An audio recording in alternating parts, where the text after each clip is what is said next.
Open up, this place is your brother's. That was the first thing I heard that cold morning. My mother's voice, sharp as broken glass, cutting through the quiet hum of the neighborhood. What would you do if your own family tried to steal everything you built? Don't blink.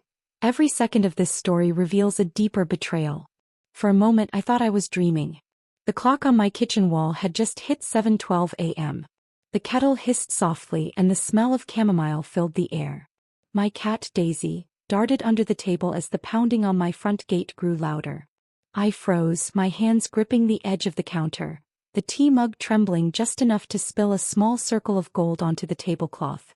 It wasn't the first time my family had shown up uninvited, but this time something felt different. There was anger in her voice, the kind that didn't come from hurt but from greed. I walked slowly to the window and pulled back the curtain. Outside, my mother stood with her arms crossed, her gray hair wrapped in a tight bun, her lips pressed in that familiar disappointed line. Next to her was my younger brother, David, tall, clean-shaven in his pressed office shirt, holding a stack of papers like they were weapons. His wife, Marla, was behind him, filming with her phone, pretending not to smirk. I opened the front door but kept the metal screen locked. "Good morning," I said softly, voice calm but deliberate. "You're here early." David didn't bother with greetings. "This isn't your house anymore, Susan," he said. "You know that. Mom told you what we decided." "We decided." The words hit harder than they should have. For a second I wanted to laugh. My mother stepped forward, shaking a folder in my direction. "The bank's paperwork is ready. You signed the refinancing last year, remember? You just forgot. You're getting old." Her tone wasn't concern, it was dismissal. That slow, patronizing voice she used when she wanted me to feel small. Behind them I noticed two men standing near their car, strangers. One of them held a clipboard, the other a small metal lockbox. Something about them made my stomach twist. "Why are there men here?" I asked, folding my arms. "Because we're handling this properly," David said. "They're from the loan company. You defaulted on payments and the title is being transferred." I let out a small breath. The kind of sound you make when you've been preparing for a storm and it finally hits. "I see," I said, keeping my eyes on him. "And you're sure about that?" He mistook my calmness for fear. I could tell by how he straightened up, like a man who thought he'd won something. Marla turned the camera toward me. "We just want this on record," she said. "You've been avoiding calls and we don't want another scene." The way she said scene, as if I were some nuisance to be managed, made something flicker inside me. I didn't argue. I didn't cry. I simply turned back toward the hallway and pressed a small button hidden under the frame of the window, one that looked like part of the curtain rod. A soft click followed, barely noticeable beneath the noise outside. That click was my insurance, my secret advantage. When I returned, they were still arguing. My mother accusing, my brother lecturing, Marla whispering instructions into her phone. "David," I said, standing at the threshold. "Do you remember who made the down payment for this house?" He hesitated for a fraction of a second, just enough to show he knew the answer. "Mom helped," he said quickly. I smiled. "Mom helped with the curtains. I paid for the walls." The silence that followed felt heavy, awkward. Even the men by the car looked away. But Mom wasn't done. "Stop being dramatic, Susan," she said, rolling her eyes. "You're always trying to make things difficult. You should be grateful your brother's handling this. He knows what he's doing. You never understood finances." Her voice softened on the last sentence, pretending to be maternal, but the smirk gave her away.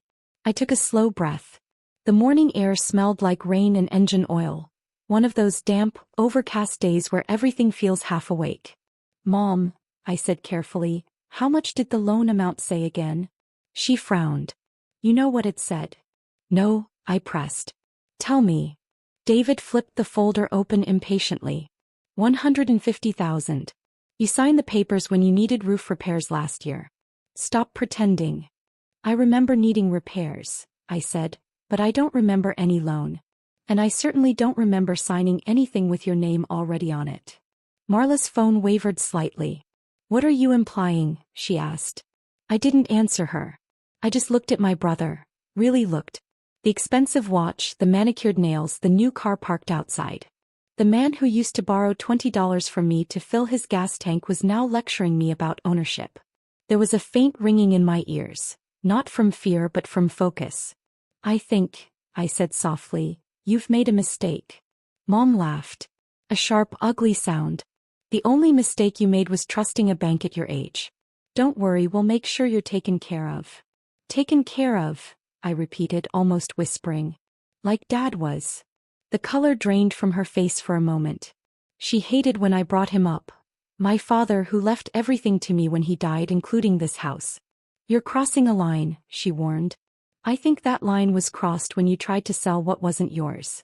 David's face hardened. Enough, he snapped. We're not arguing about this in public. Sign the papers, Susan. Or we'll handle it legally. I smiled faintly. Please do. He blinked, confused. He wasn't expecting cooperation, or whatever this was. Behind my calm, the camera above the doorway blinked red. Silent, patient, recording every word. The man with the clipboard stepped forward. Ma'am, I just need your signature to finalize the transfer. I turned to him slowly. Do you have identification? He nodded and handed me a card. The logo was real enough, but the signature line beneath his name was missing a company stamp. Interesting, I said. Did they send you here directly from the bank? Yes, ma'am, he said, voice cracking slightly. We're just doing what we were told. I see, I replied. And who told you? He hesitated, eyes darting toward David. That was all I needed. I stepped aside, opening the door wider. Come in then, I said gently. If this house belongs to my brother, he should feel at home. Mom raised an eyebrow. You're finally being reasonable? Oh, very reasonable, I said, stepping out of their way. Go on.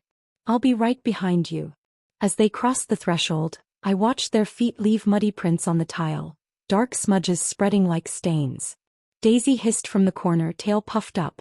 David dropped the folder on the kitchen counter. We'll just get this over with, he muttered. Marla placed her phone on the table, camera still recording. She turned it toward me. Just sign, Susan. It'll be easier for everyone. I glanced at the phone, then at her, and smiled slightly. You like recording people, don't you? It's just for protection, she said defensively. Good, I replied. Then you won't mind if I do the same. Before she could react, I reached under the table and clicked another button, this time not hidden. A small red light blinked on in the corner of the room. What is that? David asked. Security, I said simply. I like to keep things fair.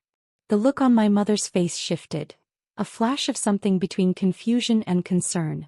She knew me well enough to realize I never spoke without reason. Are you threatening us? She demanded.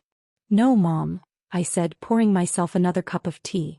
I'm protecting what's mine. You taught me that, remember? David slammed his hand on the counter. Enough with your games. You're going to regret this. I took a sip, unbothered. I already did for 30 years. He looked at me confused. What's that supposed to mean? It means, I said, setting down the cup, I finally learned to keep receipts. The silence that followed was sharp. Even the ticking clock seemed to stop. Marla's phone buzzed with a new message and she quickly turned the screen away. For a split second I caught a glimpse, a bank logo and the word declined. Their secret was already unraveling, even if they didn't know it yet. Mom sighed loudly, trying to regain control. Let's go, she snapped. We'll come back with the sheriff if we have to. I nodded. Please do. Just make sure you bring the right paperwork next time.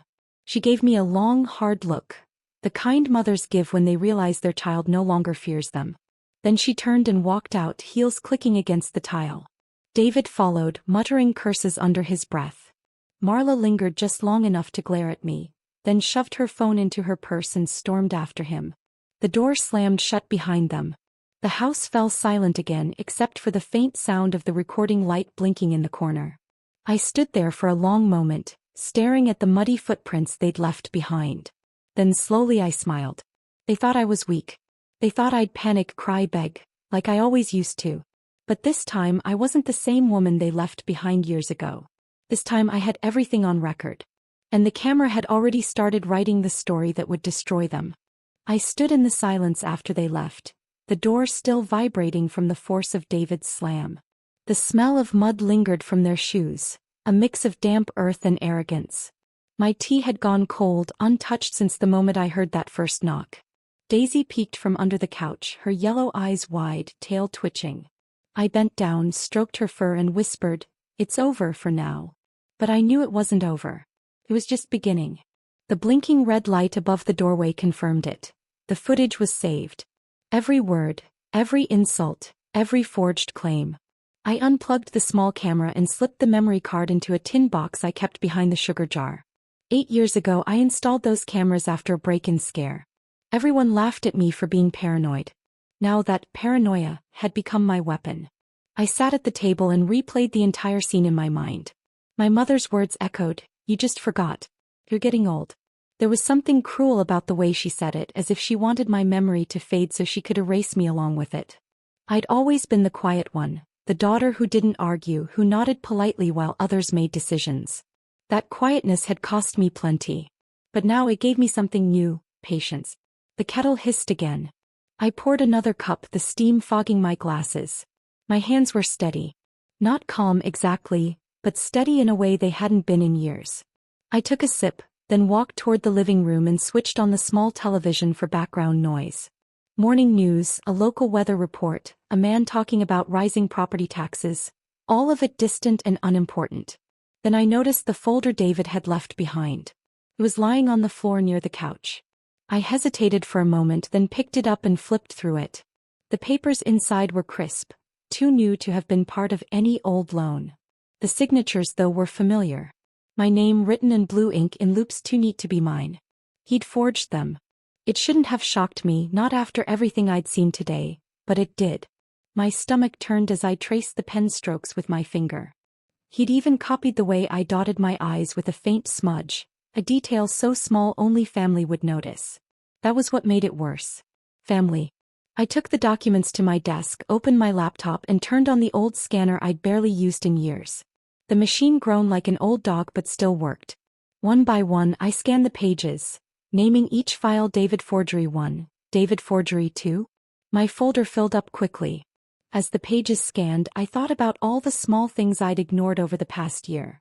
The phone calls from bank officers, the letters I never opened, the casual comments about updating ownership. I had brushed them aside, assuming it was paperwork confusion. But it wasn't confusion. It was calculation. The phone rang suddenly, jolting me from thought. Unknown number. I almost didn't answer, but curiosity won. "Hello." A man's voice came through, polite, hesitant. "Mrs. Warren? This is Brian Matthews from Statewide Bank. I just wanted to confirm your transfer appointment for next Thursday." My heart slowed, cold and heavy. "Transfer?" I asked. "What transfer?" He hesitated. Papers shuffled in the background. "The home equity loan finalization. Your son confirmed your signature this morning." There was proof. Kept my tone even. "Oh, right," I said softly. "Yes, I remember. Thank you for calling, Mr. Matthews. I'll be there." When I hung up, I stared at the receiver for a long moment. So they'd already tried to finalize it. That meant I had less than a week before they'd make it legally binding. I opened a drawer and pulled out my small leather notebook, the one I'd kept since my husband passed. Inside were old contacts, handwritten passwords, and a list of favors owed to me over the years. There was one name I hadn't called in a long time, Helen Carter. Retired bank clerk, my old neighbor and one of the sharpest women I'd ever known. I dialed her number. "Who's this?" she asked after 2 rings, her voice warm but tired. "Helen, it's Susan Warren." Pause. "Well, I'll be damned. Susan. It's been ages. How are you?" "I've had better mornings," I said, smiling faintly. "I think I might need your help. It's about my house."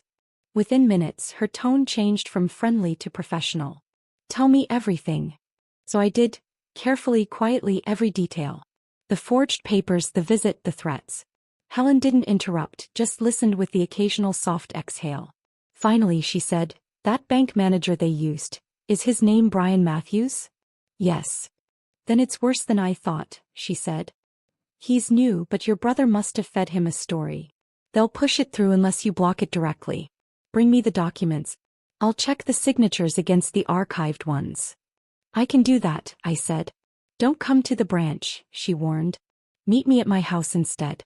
It's quieter that way."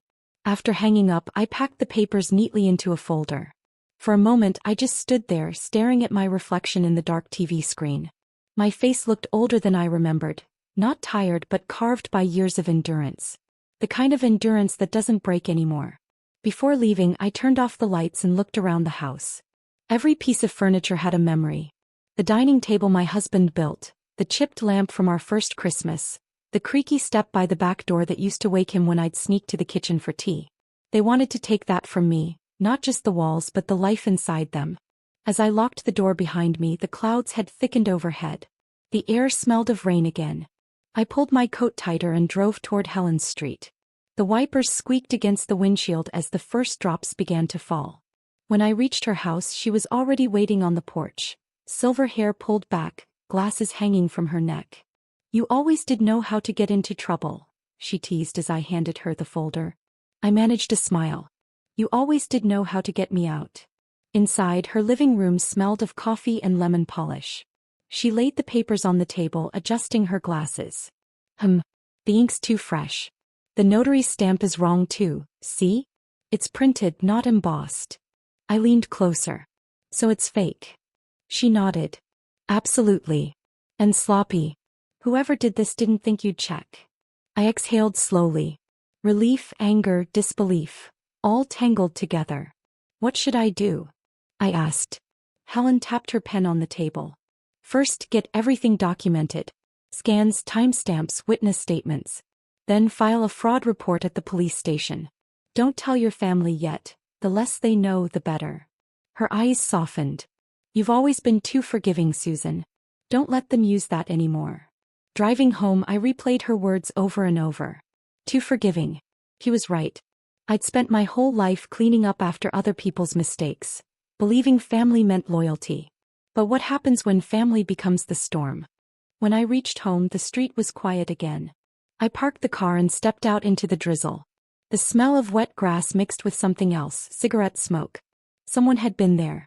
I glanced down at the doorstep, a small cigarette but still glowing faintly near the mat. David didn't smoke, but his wife did. Inside, I locked every window and checked the cameras again.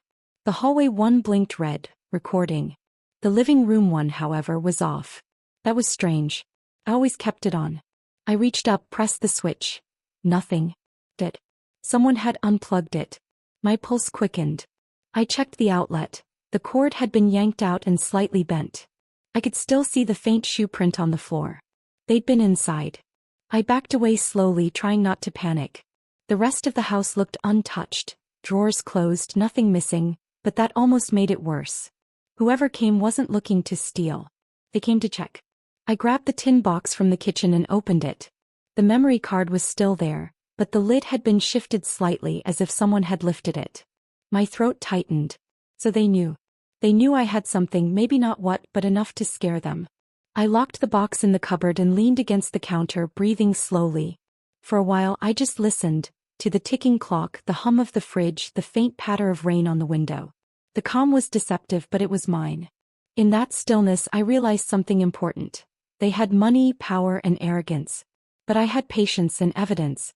They could destroy paperwork, but they couldn't erase the truth I'd already captured. That night, as thunder rolled in the distance, I opened my laptop again. I watched the video from that morning. My mother's voice, David's threats, Marla's smirk, frame by frame. Then I opened a new folder and titled it simply, Strike. The calm before it had begun. I sat at the kitchen table that night, the storm still whispering against the windows. Rain tapped the glass like cautious fingers, steady and rhythmic, the kind of sound that used to soothe me.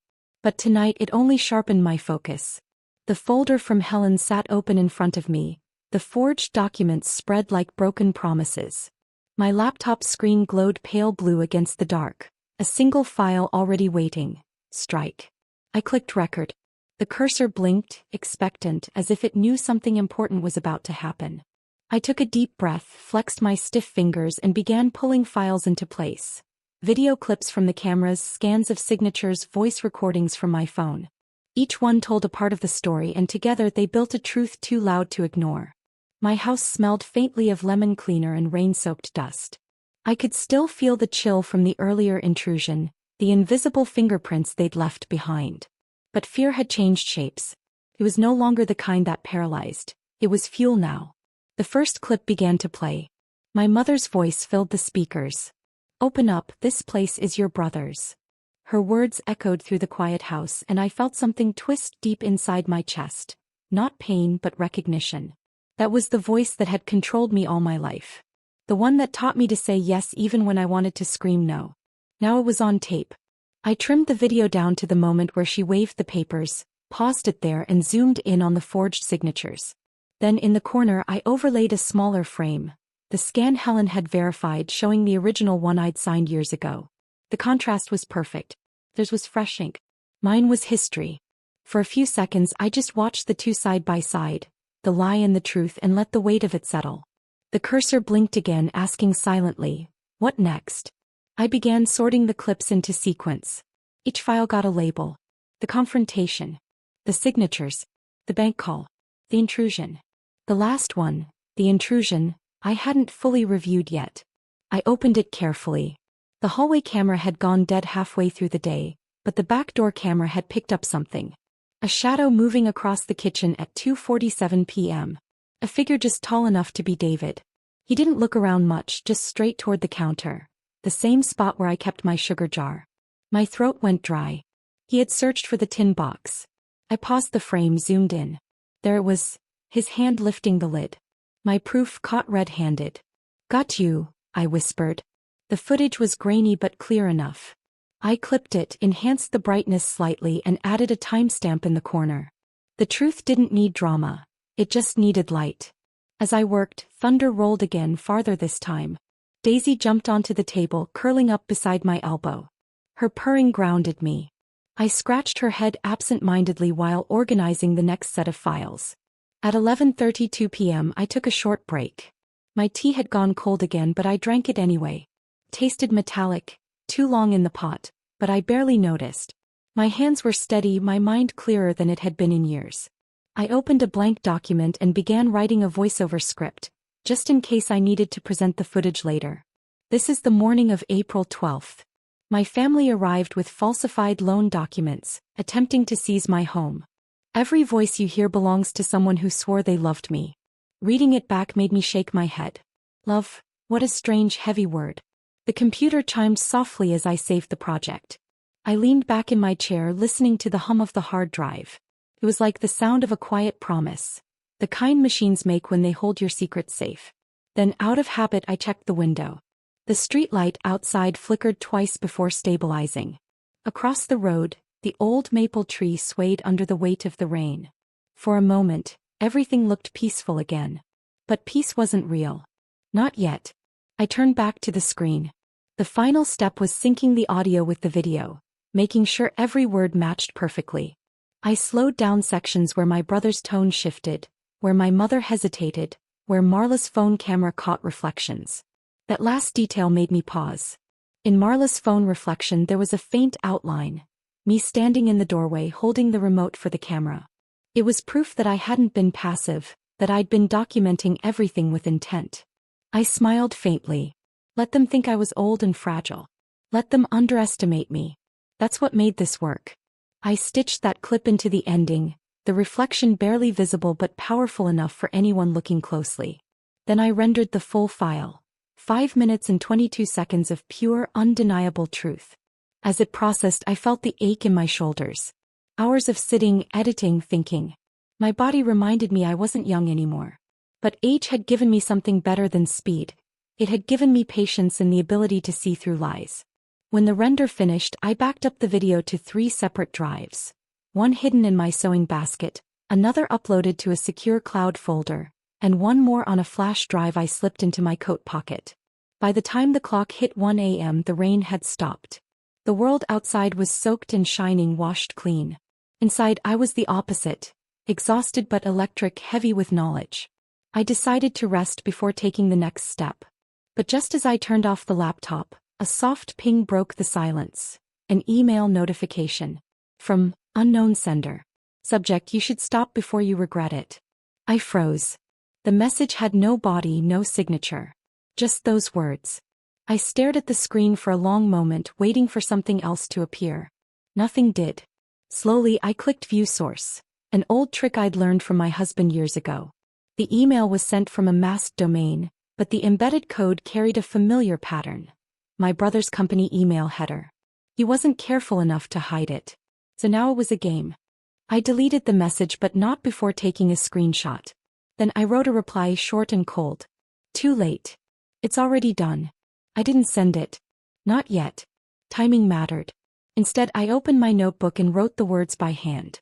There was something satisfying about ink. It made things permanent. For the next hour, I double-checked every cable, every camera, every lock. The air felt thick again, that pre-dawn heaviness where even silence seems alive. I couldn't shake the thought that they might come again. Maybe not tonight, but soon. Before heading to bed, I replayed the edited video one last time. Looked clean, professional even. The kind of evidence that couldn't be dismissed. The moment my mother raised her voice, the lighting caught her eyes perfectly.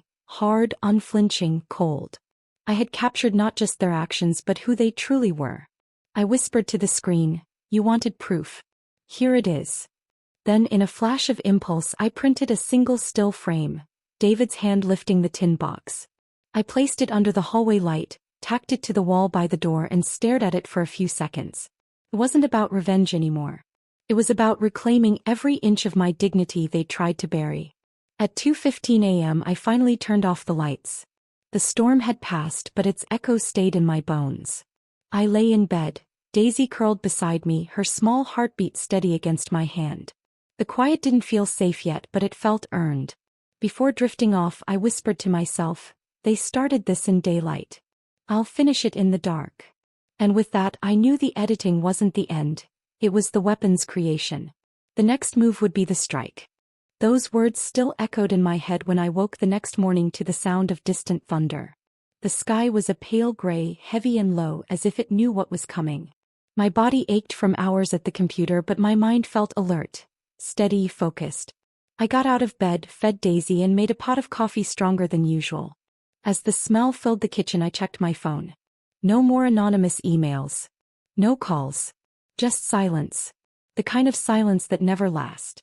By 9 a.m. I was dressed and ready. I slipped the flash drive with the edited footage into my coat pocket and drove to the police station.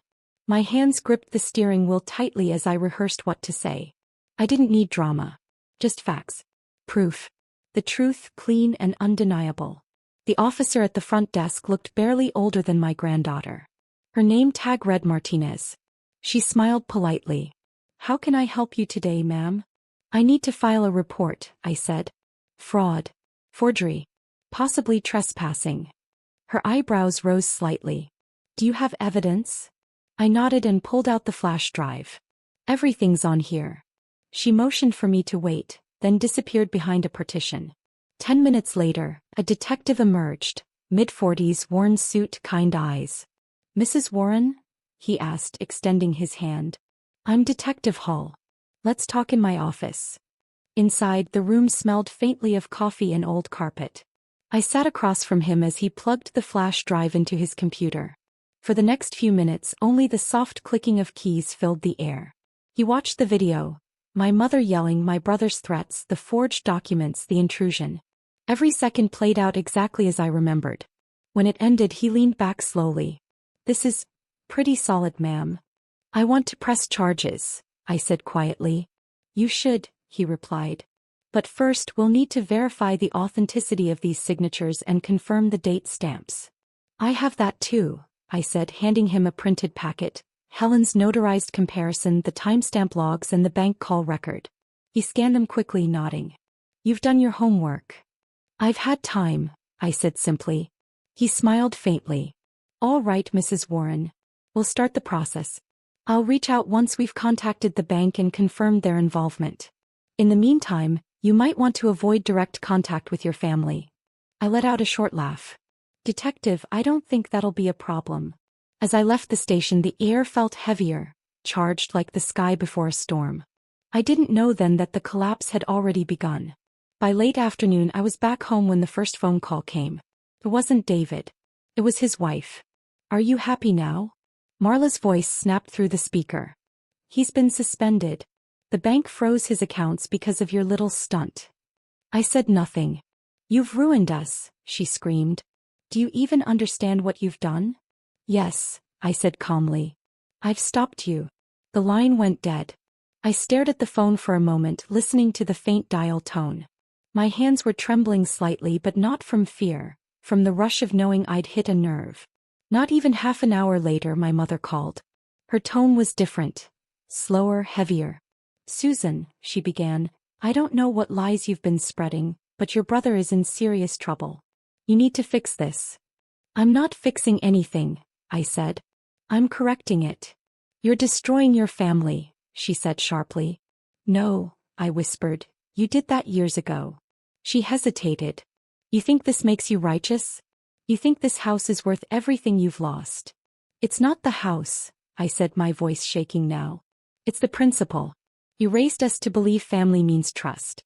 But the moment Dad died, that trust disappeared. You picked your favorite and left the rest to fight for scraps. For a second I thought I heard her sniffle. But when she spoke again, her voice was cold. You'll regret this, Susan. We always protect our own. The line clicked off. I sat there in silence, the ticking of the kitchen clock growing louder, faster, until it was all I could hear. They were unraveling, and I hadn't even said a word to the world yet. Just one flash drive in a detective's office was enough to shake the ground beneath them. But part of me still felt uneasy. That evening, I received a call from Helen. I just spoke to an old coworker, she said. The bank's legal team is already reviewing your case. David's name came up in the forgery log. They're pulling his files as we speak. Good, I said quietly. There's more, she added. Apparently he took out other loans in your mother's name this time. I froze. What? Yes. She doesn't know yet. But when she does, Helen paused. It'll get ugly. I leaned against the wall, the world tilting slightly. My brother hadn't just stolen from me, he'd stolen from her too. Maybe she didn't deserve my sympathy, but still the thought made me sick. What do I do? I asked. Helen's voice softened. Nothing. The truth is already moving faster than they can stop it. Let it play out. That night I couldn't sleep. Every creak of the house felt louder, every gust of wind through the windows colder. Daisy curled up beside me, but even her warmth couldn't settle my racing thoughts. Sometime after midnight, headlights flashed across my living room wall. I froze. The car idled outside for several seconds, engine humming. Then the sound of footsteps on gravel. I slipped out of bed and grabbed my phone. Through the curtain I could see a silhouette, tall, broad-shouldered, moving toward the porch. David. He knocked once. Hard. Susan, open the door, he said. His voice was low, unsteady. Please. I didn't move. Susan, he said again, louder now. We just need to talk. Daisy hissed, sensing the tension. I backed away quietly, pressing the record button on my phone's voice memo app. I'm not here to fight, he continued. Just open the door. We can fix this before it gets worse. I stayed silent. Then his tone shifted, frustration creeping back in. You think you're smart? You think you can ruin my life with a video? You're nothing without that house. My jaw clenched. Every insult, every manipulation from the past came flooding back. I wanted to scream, to throw open the door and show him just how wrong he was. But instead I stayed still. After a moment his voice broke, softer now, desperate. Mom's sick over this. She hasn't eaten. She's saying it's all her fault. I almost faltered. Almost. But then I remembered the way she'd smiled while calling me forgetful, the way she'd laughed at my confusion. You should go, I said finally, loud enough for him to hear. He slammed a fist against the door. You'll regret this. And then silence. Footsteps retreating, tires screeching against wet asphalt. When I was sure he was gone, I unlocked the door just enough to slide a note beneath it. 3 words written in black ink, all on record. The next morning the neighborhood buzzed. News travels fast in small towns. At the grocery store 2 women I barely knew stopped whispering as I passed. One of them gave me a sympathetic smile, the other avoided my eyes. It didn't take long before someone said it outright. Did you hear about the Warrens? Fraud. Police were at their house last night. I said nothing. I just picked up my groceries and walked out. By noon Helen called again. It's done, she said. Your brother's been suspended indefinitely. The bank froze the accounts linked to your address. They're investigating everything now. I leaned against the counter, letting out a long breath I didn't realize I'd been holding. "And my mother?" I asked. "They're questioning her too," she said. Apparently, some of her statements contradicted his. The detectives are piecing it together. For a long time I didn't speak. I just listened to the low hum of the refrigerator, the distant murmur of a passing car. This was what collapse sounded like. Quiet, inevitable. When evening came, I walked out to the porch with my cup of coffee. The air was crisp, the sky streaked with fading pink. Across the street, the neighbors' wind chimes tinkled in the breeze. Everything looked so ordinary that it almost felt unreal. But in that quiet I could feel the shift, like the ground had finally leveled under my feet. For years I'd lived in their shadow, believing I was powerless.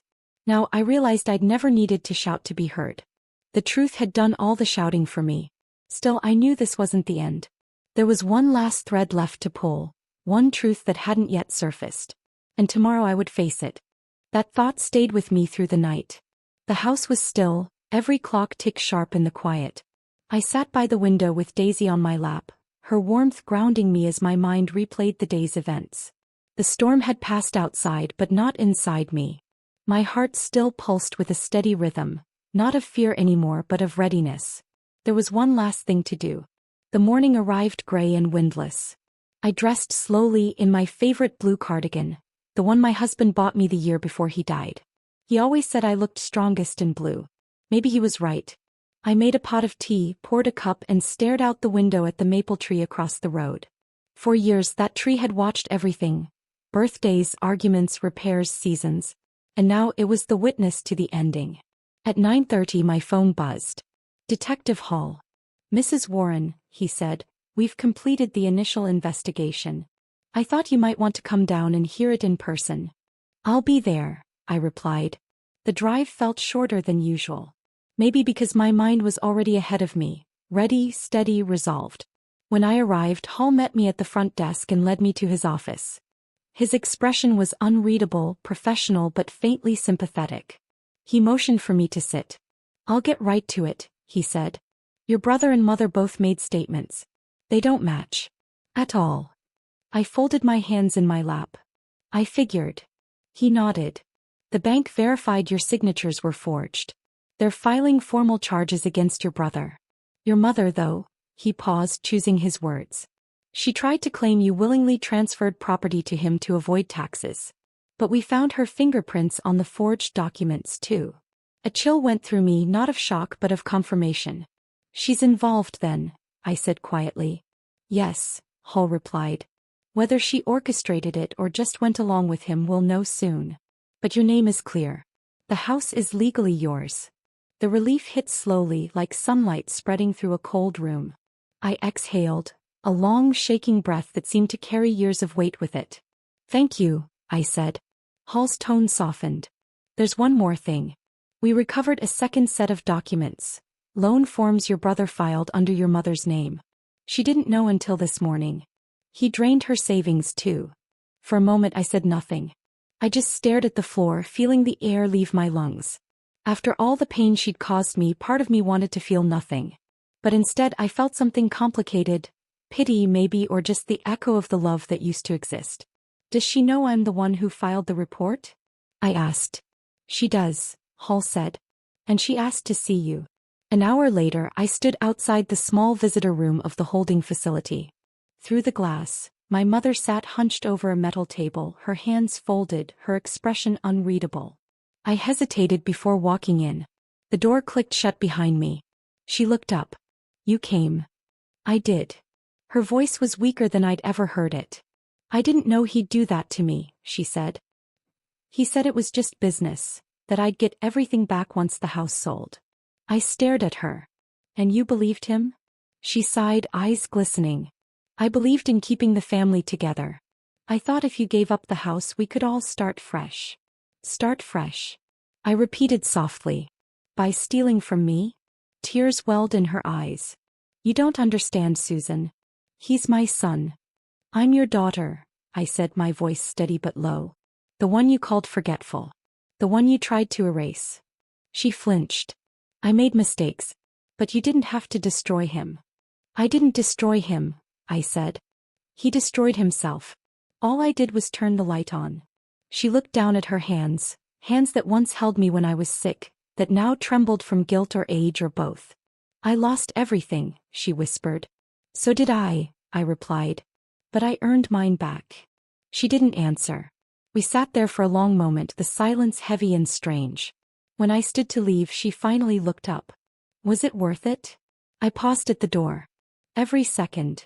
That evening I returned home to a quiet street. The air smelled like cut grass and rain-soaked earth. Neighbors waved softly as I walked up the driveway, their eyes curious but kind. They all knew by now. Small towns are good at two things: gossip and sympathy. Inside the house felt different. Lighter somehow. I poured myself a cup of tea and sat by the window watching the sky turn gold. The police had taken the original papers as evidence, but the framed photo of my husband still sat on the mantel, his eyes steady and gentle as ever. I did it, Robert, I whispered. It's over. But it wasn't just over, it was transformed. The fear that used to hang in the corners of every room was gone. In its place was stillness, earned and deserved. I turned on the laptop and opened the folder labeled Strike one last time. The final video file sat at the top, time-stamped, sealed, perfect. I watched it again not because I needed to but because I wanted to remember. The sound of my mother's voice, my brother's arrogance, the calm steadiness in my own tone. It all felt distant now, like an echo from another life. When the video ended, I closed the lid gently and removed the flash drive. For a moment I held it between my fingers. Small, ordinary, yet powerful enough to change everything. Then I walked to the backyard where the air was cool and soft, and buried it beneath the old maple tree. Some things didn't need to be kept forever. The following week a letter arrived in the mail. No return address, but I recognized the handwriting immediately. My mother's. I sat at the kitchen table before opening it, steadying myself. Inside was a single page. Susan, I know I don't deserve forgiveness. But I wanted you to know I saw the video. I saw myself. I didn't recognize that woman, and maybe that's the worst part. I lost sight of who I was trying to protect. I hope one day you can remember me as I was before all this. Before the bitterness, before the lies. Take care of the house. It's where your strength lives now. Mom. The handwriting faltered near the end, the ink smudged as if by tears. I folded the letter carefully and set it beside the framed photo of my husband. Then I sat back and exhaled, not in relief but release. I had waited years for an apology I thought would never come.